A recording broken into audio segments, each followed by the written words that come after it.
हर एक जो स्टूडेंट है उसकी कैपेबिलिटी अलग होती है, कुछ क्रिएटिविटी में ज़्यादा अच्छे होते हैं, कुछ पढ़ने में ज़्यादा अच्छे होते हैं। अगर वैसे तो मार्क्स ये तय करने का पैमाना तो नहीं है कि कोई कितना सफल होगा ज़िंदगी में, लेकिन स्टूडेंट्स के लिए मार्क्स बहुत मायने रखते हैं।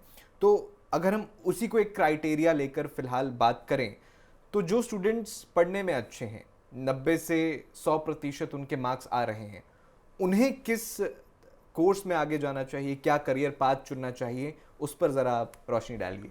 तो आपने बहुत अच्छा क्वेश्चन पूछा कि भाई आप बिल्कुल टॉप स्टूडेंट है, तो आपको सबसे पहले वर्ल्ड में सबसे टॉप जगह जाना चाहिए।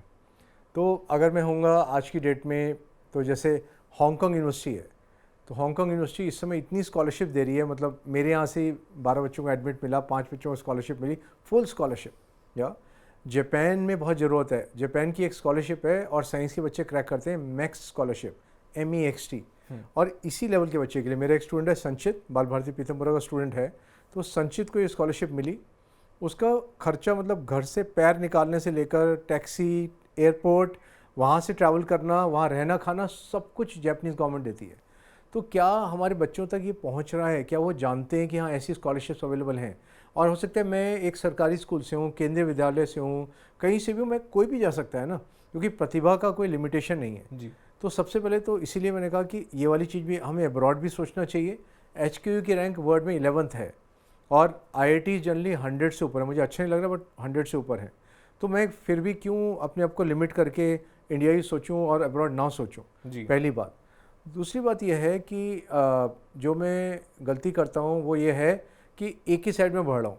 आपके पास हमेशा फर्स्ट, फिर उसके बाद सेकंड ऑप्शन और थर्ड बैकअप ऑप्शन होने चाहिए। तो सेकंड और थर्ड बैकअप ऑप्शन की वजह से आपको समझ में आ जाएगा कि भाई अगर ये नहीं तो ये ठीक है, आप चालू करो। आपने PCM लिया, आप जेई देना चाहते हो, fine, but may be next option आपका मैथ्स है, उससे नेक्स्ट ऑप्शन आपका स्टैटिस्टिक्स है, या इवन इकोनॉमिक्स, क्योंकि वो मैथमेटिकल हो जाता है, या फूड टेक्नोलॉजी या कुछ भी है मतलब जी। तो आपके पास लेकिन 3 ऑप्शन हाथ में लेकर चलो, जिससे कि ये नहीं तो ये नहीं तो ये। कई लोग कर देते हैं नहीं मुझे तो इसी में जाना है, अरे आप हो सकता है नहीं पहुंच पा रहे वहाँ, तो आपके लिए चैलेंजिंग हो जाएगा। तो अगर हम देखें, आपको इंडिया में भी देखना चाहिए, बाहर भी देखना चाहिए, आप सबसे अच्छे हो।